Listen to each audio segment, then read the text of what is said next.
नंदीग्राम दिवस के मौके पर टीएमसी आज कोलकाता में पदयात्रा निकालने वाली है, लेकिन आज भी टीएमसी का घोषणा पत्र जारी नहीं होगा। चुनाव प्रचार के दौरान घायल हुई ममता बनर्जी अस्पताल से डिस्चार्ज तो हो गईं, लेकिन अब उन्होंने फिर से कैंपेन का चार्ज संभालने की तैयारी कर ली है। आज दोपहर 3 बजे से टीएमसी कोलकाता में पदयात्रा निकालेगी। पदयात्रा कोलकाता के गांधी मूर्ति से शुरू होकर हाजरा मोड़ तक जाएगी। इस पदयात्रा में ममता के भतीजे और टीएमसी सांसद अभिषेक बनर्जी शामिल होंगे। ममता बनर्जी हाजरा मोड़ वाले कार्यक्रम में शामिल हो सकती है। शाम को ममता बनर्जी हेलीकॉप्टर से दुर्गापुर जा सकती है। सोमवार को ममता पुरुलिया में 2 रैलियों को संबोधित कर सकती है। खबर थी कि नंदीग्राम दिवस के मौके पर टीएमसी का घोषणा पत्र जारी हो सकता है, लेकिन अब यह साफ है कि आज मैनिफेस्टो जारी नहीं होगा। सूत्रों के मुताबिक टीएमसी के घोषणा पत्र में राज्य में फ्री राशन की फ्री होम डिलीवरी की व्यवस्था हो सकती है। ममता बनर्जी को लगी चोट एक बड़ा मुद्दा था। ममता बनर्जी की चोट को लेकर चुनाव आयोग के पर्यवेक्षकों ने भी अपनी रिपोर्ट अब सौंप दी है।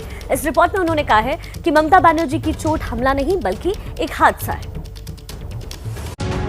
पश्चिम बंगाल में ममता बनर्जी को लगी चोट की गूंज पूरे चुनाव तक सुनाई देगी, लेकिन इस मुद्दे को हर दल अलग अलग तरीके से बयां कर रहे हैं। हालांकि चुनाव आयोग के पर्यवेक्षकों की ताजा रिपोर्ट टीएमसी के दावे को गलत साबित कर रही है। पर्यवेक्षक विवेक दुबे और अजय नायक ने अपनी रिपोर्ट में कहा है कि ममता बनर्जी की चोट एक हादसा है। पर्यवेक्षकों ने हमले की किसी भी संभावना से इनकार किया है। पर्यवेक्षकों का कहना है कि सीएम ममता बनर्जी भारी सुरक्षा के घेरे में थी। पर्यवेक्षकों के मुताबिक ममता बनर्जी पर हमले के कोई भी सबूत नहीं मिले हैं। देखिए, पश्चिम बंगाल के पूर्वी मिदनापुर में टीएमसी ने अपने 10 नेताओं को पार्टी से बाहर निकाल दिया है। इन पर शुभेंदु अधिकारी का साथ देने का आरोप है।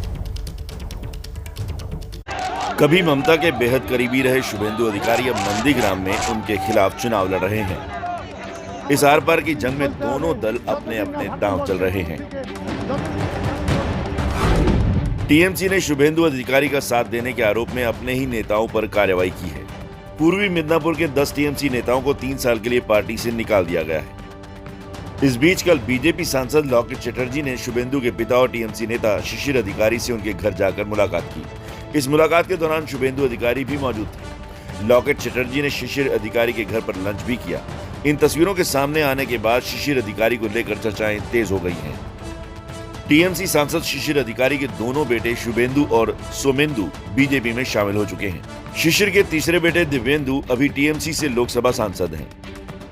2 बेटों के बीजेपी में शामिल होने के बाद से शिशिर को टीएमसी में अलग थलग कर दिया गया है।